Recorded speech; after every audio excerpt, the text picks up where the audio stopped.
Hello and welcome to a special episode of Radicals in Conversation, the monthly podcast from Pluto Press, one of the world's leading independent radical publishers. This is episode 1 of Beyond the Ballot Box, our new mini-series exploring some of the major political currents in US politics. With the presidential election just around the corner, American politics is increasingly the focus of international attention as well. Electoralism, reproductive justice, the climate crisis, Palestine, a resurgent far right, the criminalization of protest, and the militarization of policing are all swirling in a maelstrom that is unlikely to abate, whatever the outcome on November the 5th.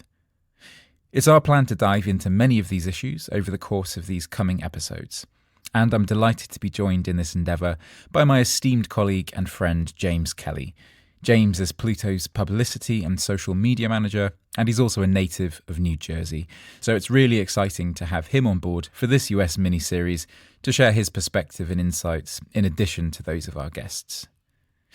In this episode, James and I sit down with Mike Wendling, US national digital reporter for the BBC, based in Chicago. Mike is the co-founder of the BBC's Disinformation Unit and was editor and presenter of BBC Trending. He has decades of experience covering extremism, the American far right, social media, and disinformation. He's also the author of Alt-Right, From 4chan to the White House, and the new book, Day of Reckoning, How the Far Right Declared War on Democracy, which was published by Pluto earlier this year.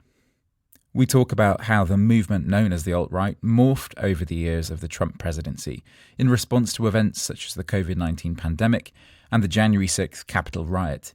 We talk about the ways in which conspiratorial thinking has bled from the fringes of the far right into the mainstream Republican movement, and the ways in which Donald Trump has reshaped the party and the wider political terrain.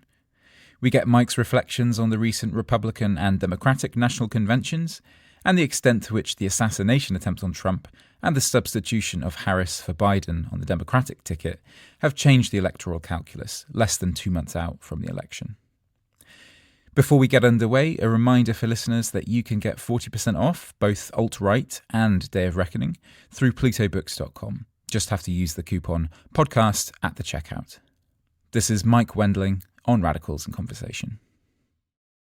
Okay, brilliant. So Mike, thanks for joining us on the show today. It's a real pleasure to have you here in the office studio today. It's a slightly different setup.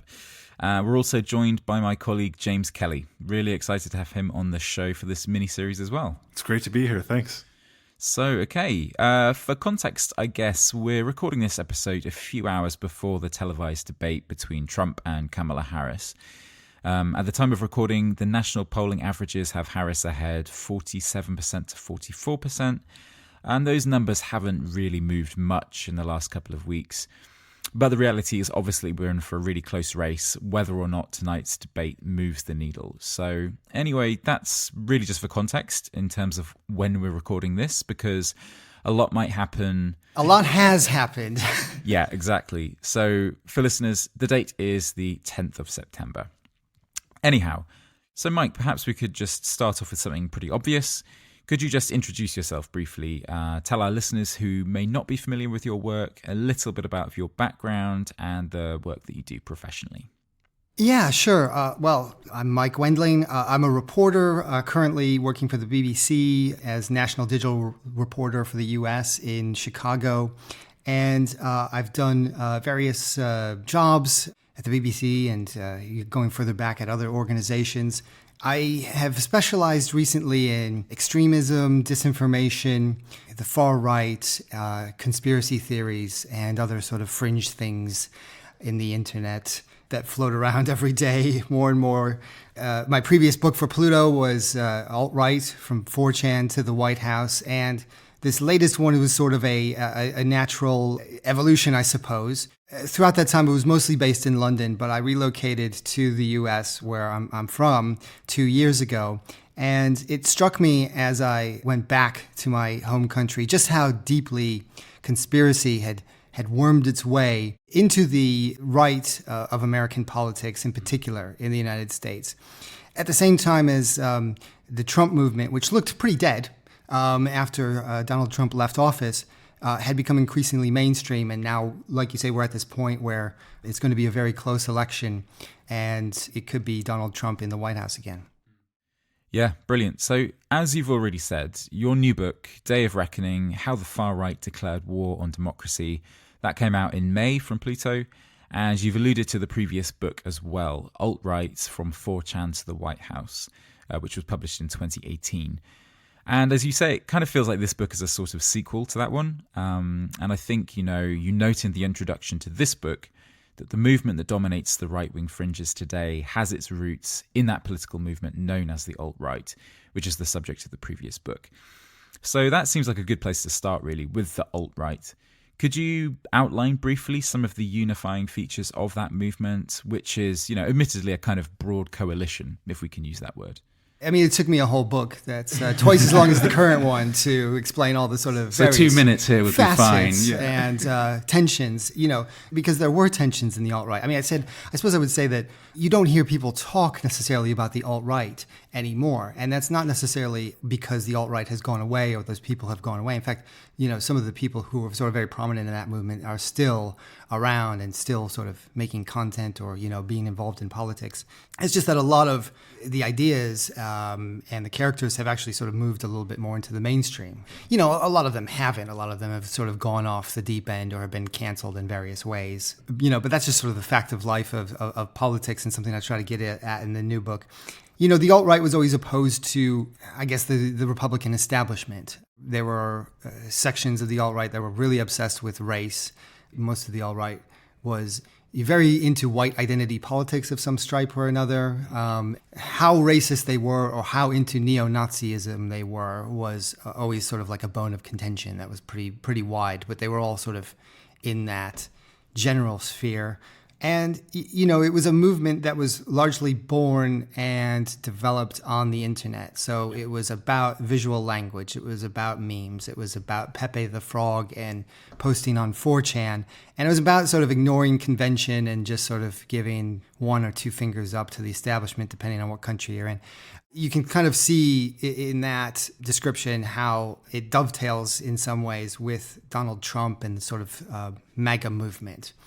And that's really sort of propelled him, although, once Trump did take office, he wasn't always sort of pleasing to that crowd. A lot of what he was doing was as a conventional Republican president in terms of just cutting taxes for the rich, for instance, not something that was like a huge priority for the alt-right. You can kind of see that some of these characters, although not all of them, some of them are, Trump is just not extreme enough for them, have kind of reemerged now that he has reemerged in U.S. politics. Although he never really went away, certainly he's now getting more attention than he has before, since he was in the White House. Yeah, I think it's really interesting. And you write in the book how, the alt-right was kind of an oppositional outsider sort of movement. So there was this kind of dilemma moment when, Trump won in 2016. And I think you kind of talk about how the movement reacted or fared, having got their candidate into the White House.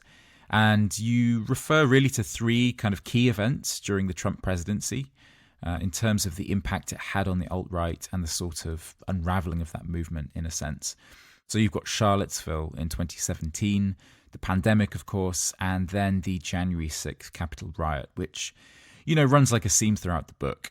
So could you talk us through these 3 events in particular and maybe say a little bit more about their significance? Sure.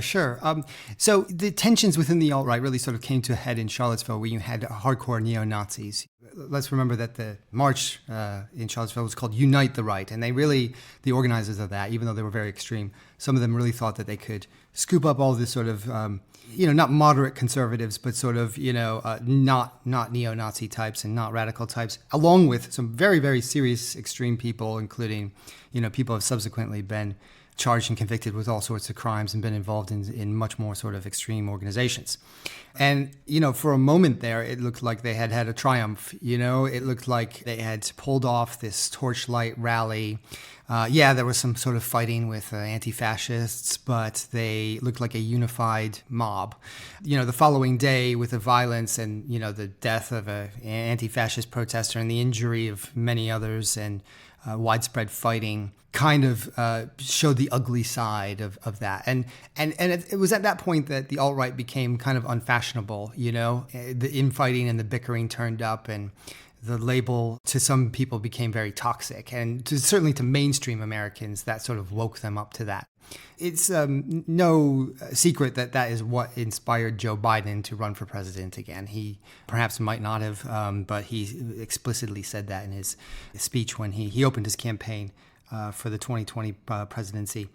Then, you move on to the pandemic. And, the significance of the pandemic, I think, was it radicalized people in a different way, which is it's really a point where we saw a lot of conspiracy, a lot of sort of stress, a lot of people being online a lot, a lot of questioning. And, there's sort of various arguments about whether certain government orders to stay home or, to wear masks were within the purview of the state, essentially.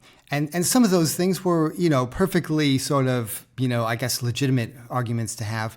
For many, many people, that turned into outright conspiracism and the idea that the government was out to control you, that it was all a plot to rig the 2020 election. Various states in the U.S. Loosened their rules on postal votes, for instance, to allow people to vote from home, and so they didn't have to have the risk of catching the virus.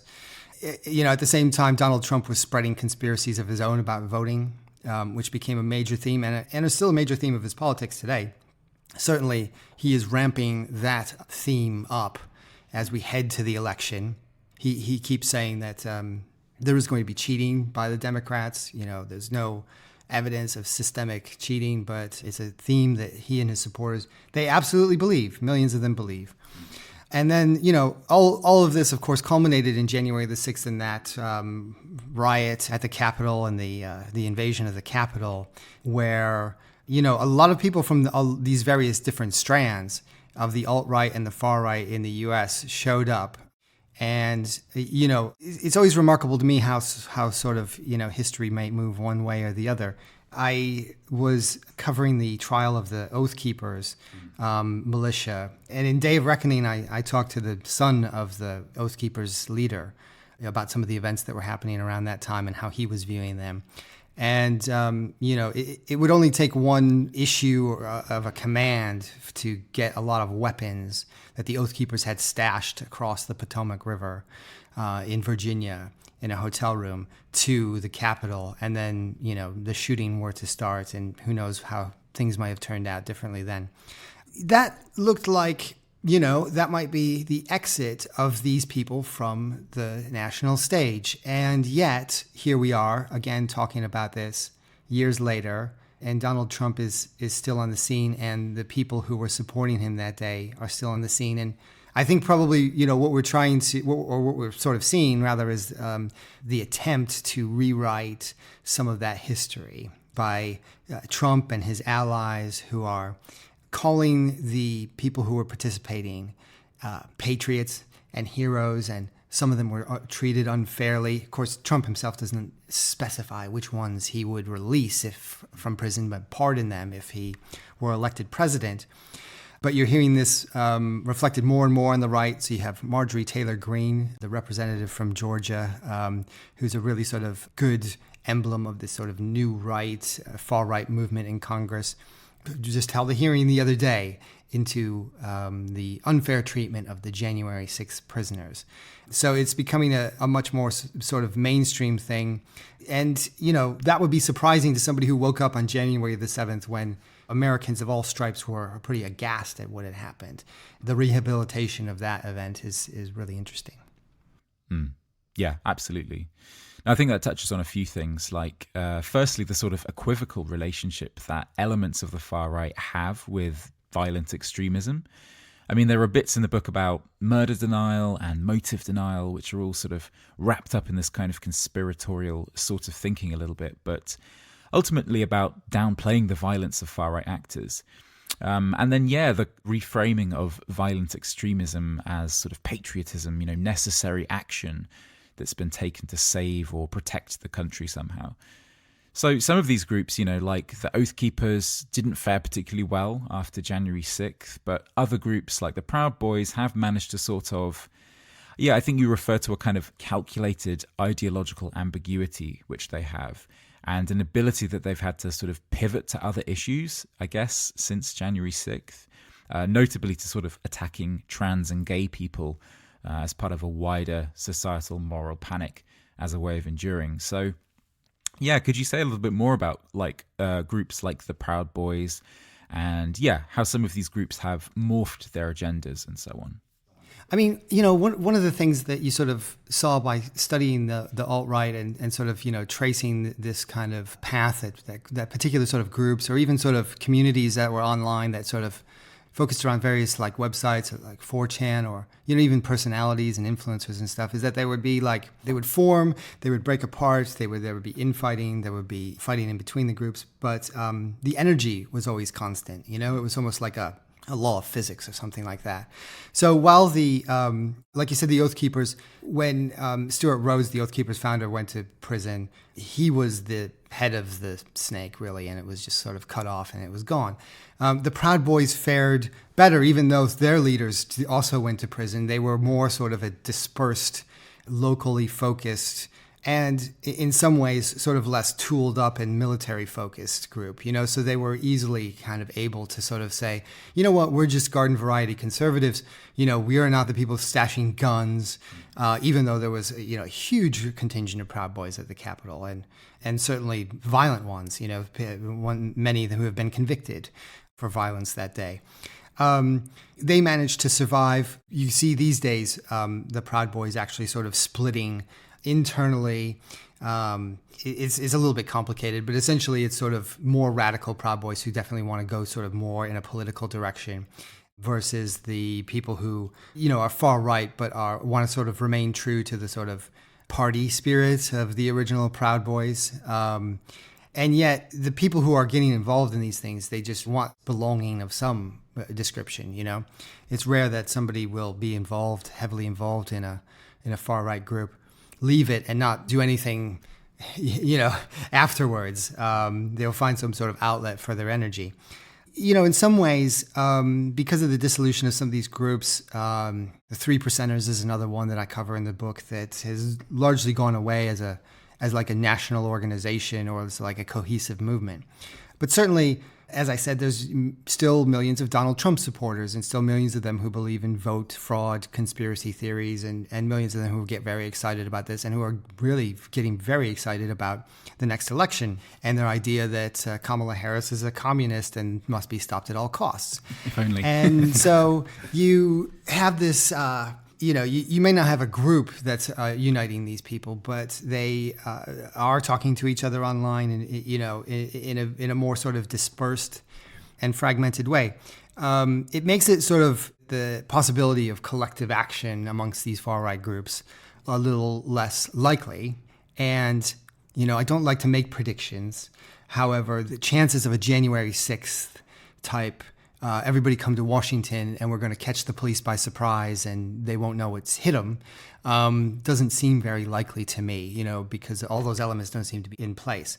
But on the other hand, it also makes it more unpredictable. So, in the book, I talk a little bit about, sort of isolated cases, the prospect of people who might decide to take independent action, small groups of people who might decide to do things they would see it as, protecting American values or whatever their focus is. Whereas, most people would kind of see it as violent election interference. So that is, by no means a foregone conclusion, but probably like the biggest risk and kind of a scary one because it's so unpredictable. I'm really interested in sort of the radicalizing forces behind this movement. And I hope you don't mind indulging me in a hypothetical, but in the hypothetical world that we all wish, where the COVID-19 pandemic doesn't happen, do you think these groups still would have found their way back into the mainstream? That's a really interesting question. I guess I could just answer with another hypothetical, which is hypothetically that could have made Donald Trump president again. Let's not forget before the COVID pandemic, it was looking pretty good in terms of like the basics of the U.S. economy for most people. The incumbent always has a big advantage. So had the pandemic not happened, had, say, George Floyd not been murdered, that was probably a contributory factor and everything that happened around then. I think that probably like the energy had always been there because, you know what I mean, the sort of underlying conditions have never sort of really been replaced. And, I don't really sort of get into this so much, but like, is it sort of the loss of traditional masculinity, is very narrowly defined, or, their sort of economic status and, the changing demographics, America's becoming browner and blacker. I don't necessarily see that would have changed so much.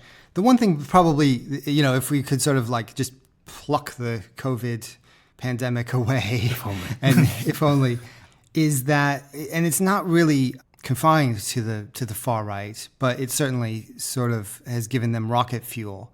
But the conspiracism that we really saw take off around then in many different countries, I mean, it happened in Britain too. It's just that in Britain, a lot of the people who were sort of tied to that did not really have a hold on mainstream politics, And it just so happens on the American right and in the Republican Party, there is a fair amount of tolerance for, again, Marjorie Taylor Greene and what she says about vaccines. So, yeah, I think, on balance, it certainly was pushing a lot more people into that arena who might not have previously been so wrapped up in conspiracies. Yeah. I mean, conspiracy is a huge part of the book, really. A lot of these groups that you're talking about have that conspiratorial mindset in one way or another about one thing or another. One example is the big lie, the idea that the 2020 election was rigged, Trump actually won, and there was this kind of widespread voter fraud which kept him out of the White House. And this theory has, persisted over the last 4 years alongside many others. So, yeah, could you say a little bit about why you think it is that conspiratorial thinking has gained so much traction in the last few years on the right? In some ways, these things are very hard to measure. You know what I mean? So some conspiracy theory experts who I spoke to in the course of writing this and researching it will say, you know what? Actually, it's not as if conspiracy thinking is any more now than in the past. And, I try to be sort of like agnostic because I'm not sort of a hardcore researcher, and there are hardcore researchers out there. But certainly its influence on politics has ratcheted up from sort of previous years. You know what I mean? I'm just about old enough to remember, in the sort of early 90s, the militia movement in the United States and, the Oklahoma City bombing. And those far-right groups were equally conspiratorial. And certainly there were, not necessarily like domestic terrorist groups, but politicians of all parties and none who were into conspiracy theories around then. And that's just, I suppose, the sort of ebb and flow of history to one degree in terms of how influential this stuff gets. So there is that. And then, there are the unusual sort of circumstances of Trump himself and how Trump, one conspiracy theory expert said, how did Trump distinguish himself in 2016 when he was running for president? And it was kind of by his base was the conspiracy of the suspicion base. It was the people who were attracted to him for saying, yes, wild things about immigrants and building walls and stuff, but also about Barack Obama's birth certificate. You know what I mean? Inflammatory stuff, the kind of stuff where you sort of say, did he really believe it, or is it just because it's whipping up everybody online and bringing them to his side? And it does. And, part of that, of course, is the nature of social media and how it works and how inflammatory ideas and pithy, wild stuff tends to go viral in a way that laborious explanations of fact do not. So certainly that is part of the whole sort of stew of this conspiracy world that we find ourselves in now. Yeah, definitely. I mean, it also seems like, for many of us who consider ourselves to be sort of rational people, to be labeled as a conspiracy theorist is like a bad thing. But it doesn't seem to be so much of a pejorative in a lot of these circles. In fact, it's something of a badge of honor because, if the mainstream believes it, it must be a lie. And it just means, you've got the kind of inside track on what the real truth is, I guess. And I don't know, does it feel like that's changed as well? The fact that it doesn't have this negative association with it so much? So in the book, I recount the story of, driving around Florida and tuning into right-wing radio and the host saying, they say this is conspiracy theory, but actually today's conspiracy theory is tomorrow's news. And when you go to the store to prepare for the hurricane that's going to land next week, make sure you get up some extra water because we're all going to be in lockdown in 2 months. Now, it was about a year ago, so that didn't happen.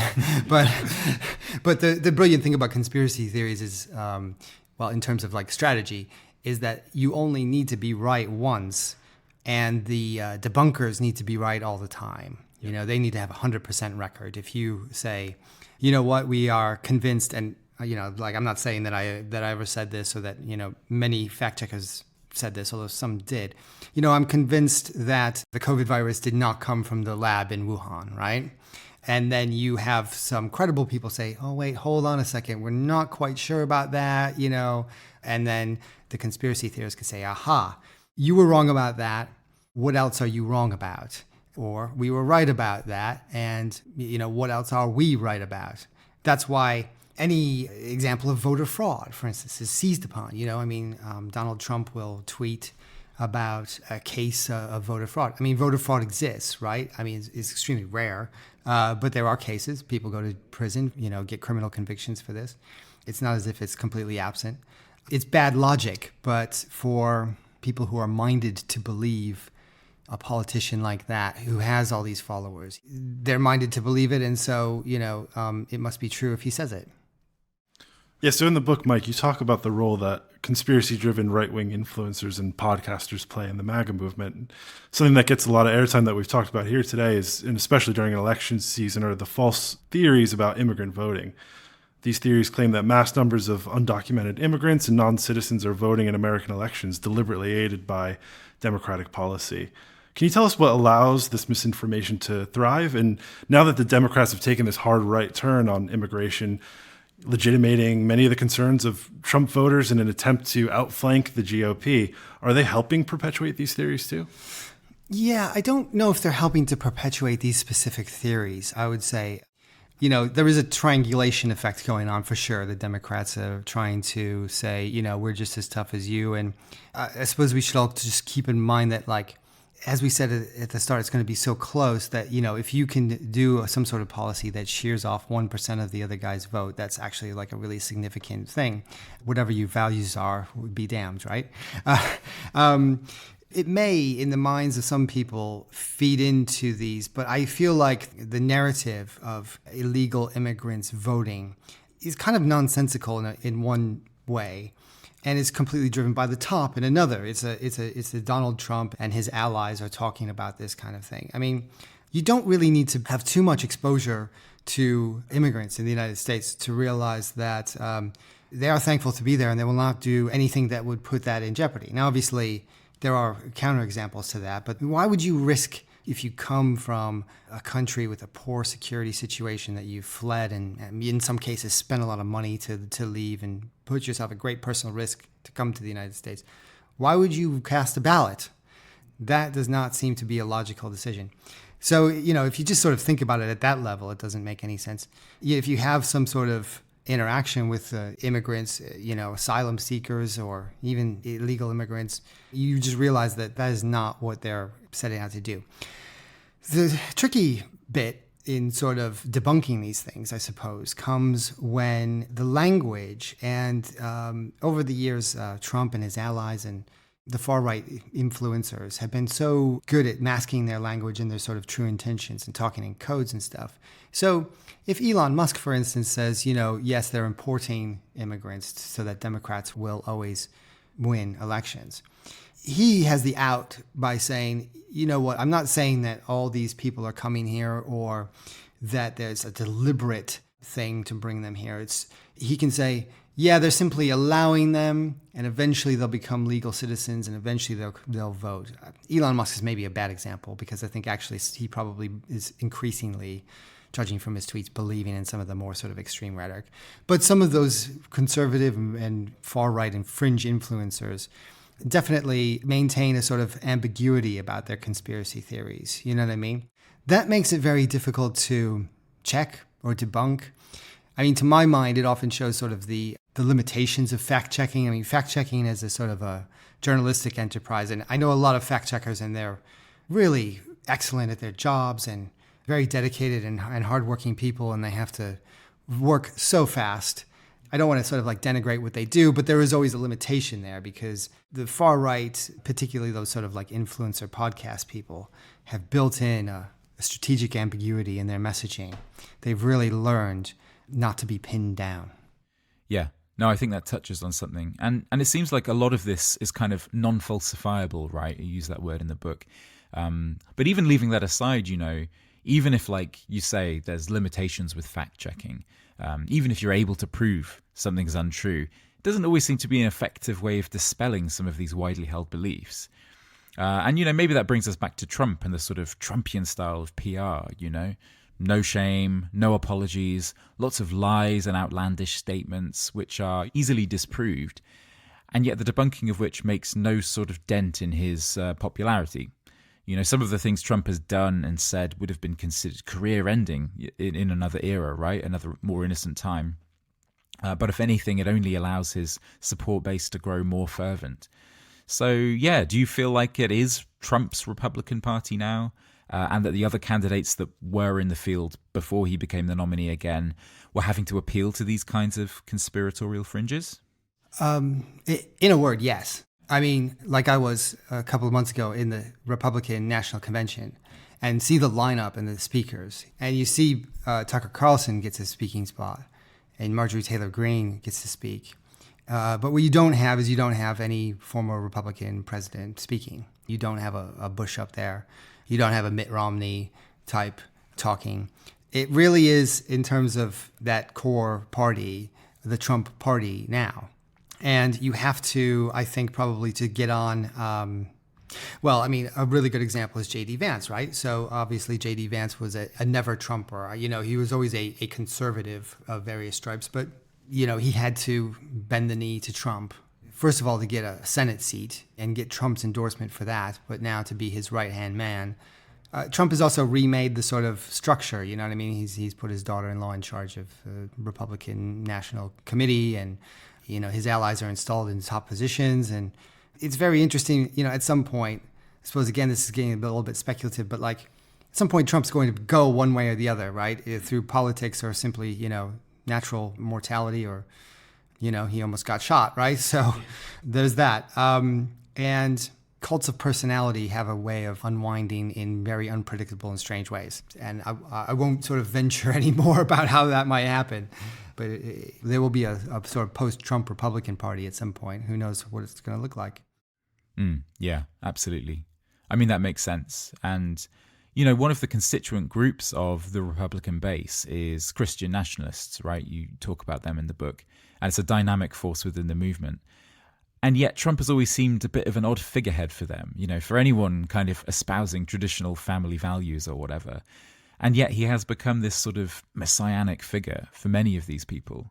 Yeah, and I sort of did some reporting on this after the book, unfortunately, but I found some very fascinating things in Iowa. So obviously Iowa is the first presidential contest and has a caucus, which is a very sort of weird, interesting, and grassroots way of doing politics where everybody has to sort of gather in little high school gymnasiums or town halls or whatever. I was doing some research beforehand into sort of that changing nature between Trump and evangelicals. You have this guy who's divorced and cheated on his wife and all this other stuff, foul-mouthed, not very Christian, in the traditional sense, and yet evangelicals love him. During the Trump administration, there was a spike in white Americans who identified as evangelicals, but also did not regularly attend church. And that seems really weird, right? Because like evangelicals attend church. That's what we know. We know where to find them on Sunday. But it's explained by people who study this, and particularly in Iowa, where in the Republican Party you have to appeal to those people to win the state of Iowa and get that momentum if you're going to win as a Republican. And really what has replaced the church for many people is Donald Trump and the larger sort of ideas of the right-wing media sphere. So, it might not necessarily be sort of like, fringe podcasters or Pepe memes, but it could be Fox News and right-wing talk radio, for instance. And so instead of building a community around the people who you live and who worship in the same way you do, you're tied into a larger movement of your neighbors who might wear red hats. Yeah. And another interesting thing that came through in the book is, because obviously the far right, it's a disparate movement, right? We know there's lots of different groups, lots of different competing interests, personalities, agendas. But one thing that many of these groups and different parts of the right seem to coalesce around is this kind of moral crusade of like protecting the children from moral corruption or protecting them from paedophiles. And this seems to link some of the more conspiratorial side with, more mainstream conservatives. And, it's manifested itself recently in sort of alarmism around, drag queens doing a breakfast book club for children or whatever. So, and a big theme in the QAnon side of things, too. That really sort of links that energy up with the sort of, rejection of anything to do with trans rights that happens, very sort of broadly on the right these days. You kind of answered the question a little bit, Mike, but I was wondering if you think there is a MAGA movement that can exist without Donald Trump. Do the core ideas of the movement stand on their own? Could someone step in and lead Trump's base? Or do you think this movement is inherently tied to Trump's identity and influence?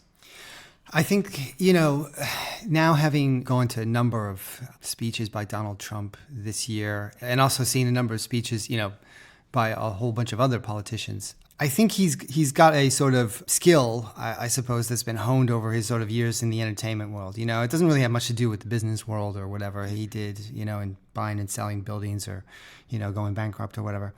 It's more of he has his shtick, and the people who are attracted to it like it. And it's, and it takes a lot of practice, and it actually takes a fair amount of stamina. And you come across politicians, some very successful politicians who just don't really have that sort of connection with the audience that he has. So in some ways I doubt it. But, there are, of course, other charismatic politicians.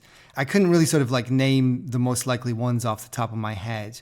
But maybe you would see it come not from the world of politics. Maybe you wouldn't see it from the U.S. Senate. Maybe you wouldn't see it from like the parliament here or the prime minister or whatever. But you could see it from the world of TV, somebody who we're not sort of thinking about.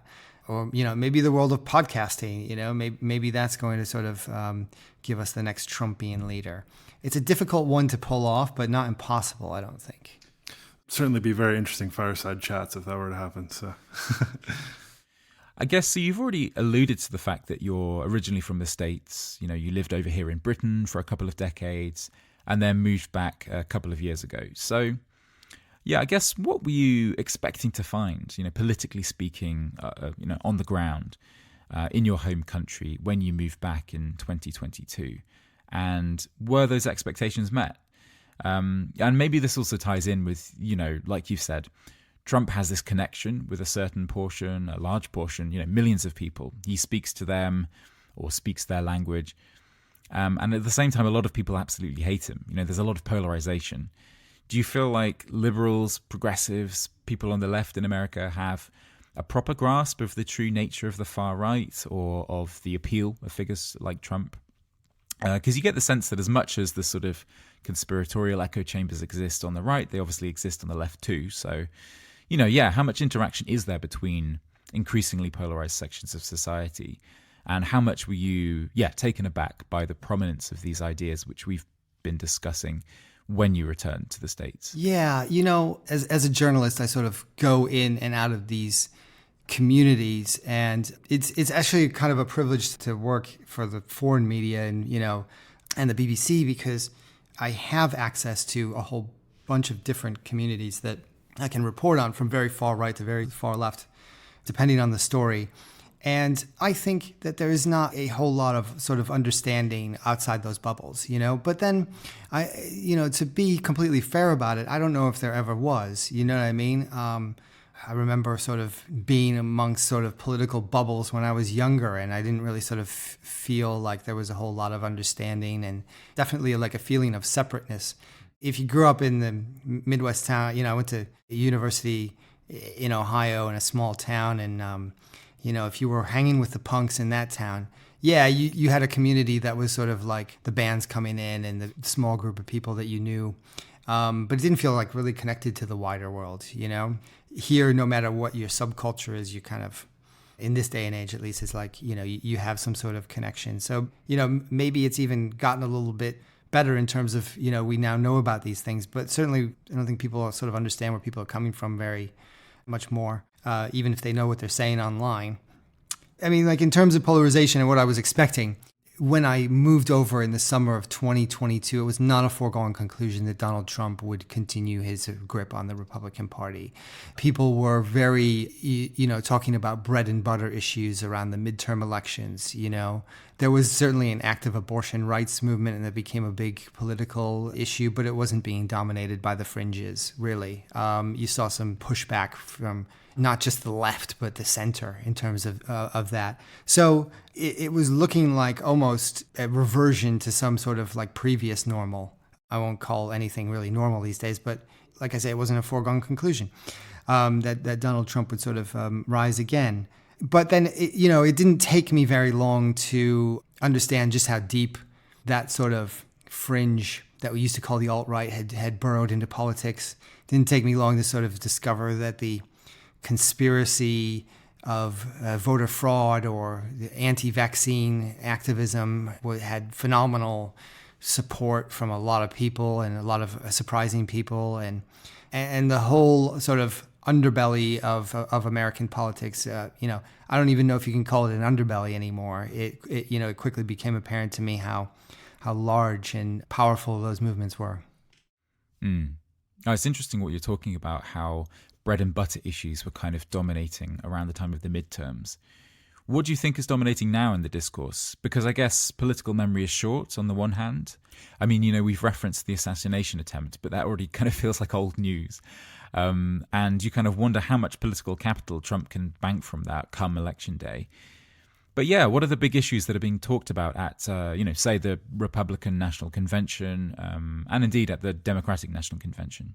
Yeah, I mean, it seems almost sort of irrelevant to talk about what happened several weeks ago. The story I like to tell is how the Republicans were riding high. And certainly it looked like if Joe Biden were to stay in the race, that he would have a very, very low chance of winning re-election. The idea that he was just too old and too out of it had just taken hold.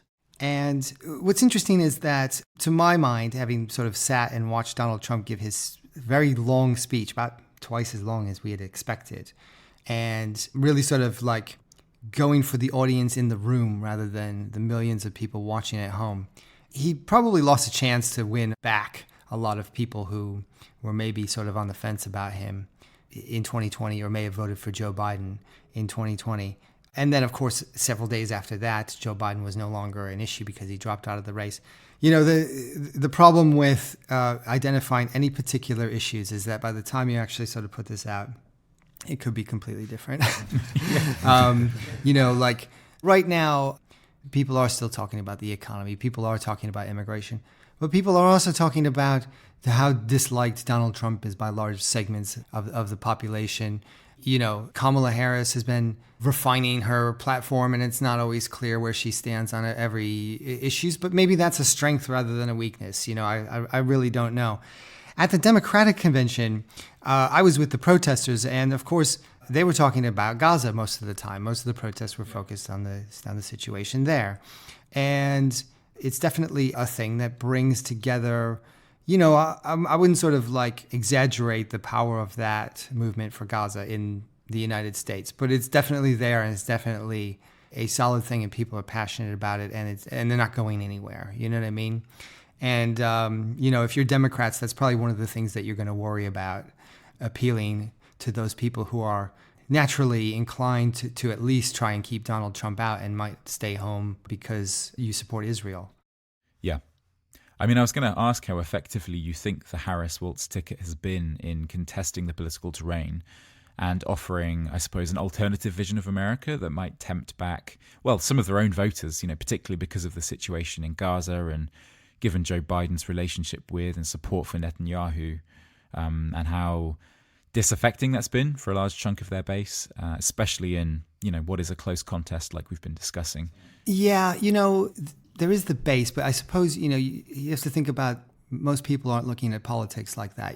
Politics is not the base politics. In some ways, fringe politics or far-right politics isn't base politics necessarily even.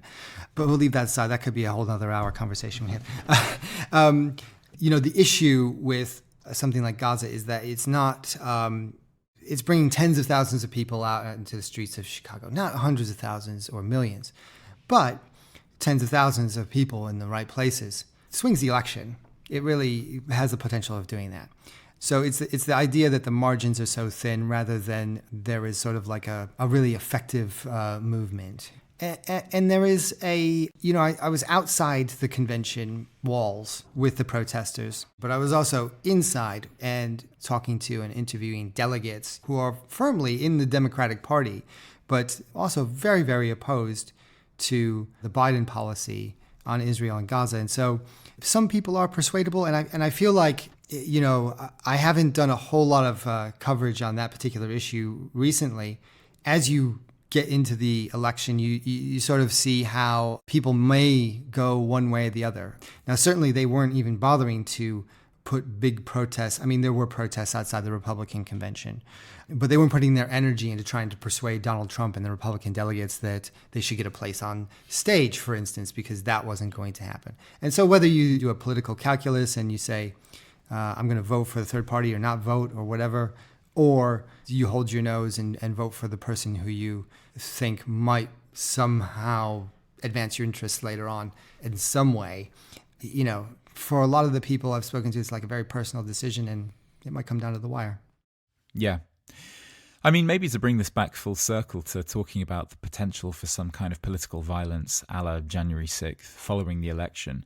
I'm quite late to the party with this, but I've been watching Succession. I'm on like the penultimate episode of the final series. So, spoiler alert. But there's this presidential election in the show, which is, I guess, a sort of fictional version of the election we're having now. And on election day, there's this mysterious destruction of, I think, postal ballots in Wisconsin. There's a fire, and tens or maybe hundreds of thousands of ballots are lost. And it's this kind of pivotal determinant of the outcome of the election, right, which ultimately ushers a fascist into power.